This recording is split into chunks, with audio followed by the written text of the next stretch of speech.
Welcome to GeoWing Academy. This is just a short video on how to use the training platform. So once you've selected your course from either one of these super categories, let's say the Keystone courses, you will then go to your My Course dashboard and you will see the courses that you have available to you here. So let's say we've purchased the foundation course.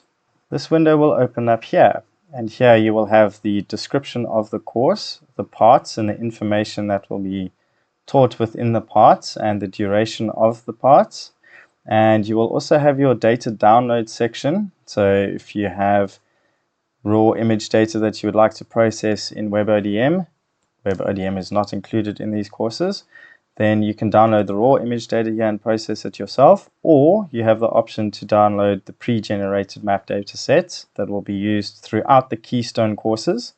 In order to do the different parts, you will go to part 1 and click on the parts, and that will bring you to part 1. In order to change your video quality settings, you can go to the quality settings gear here at the bottom and turn it to 1080p. That will give you the highest quality for the video projection. The default is normally quite low grade.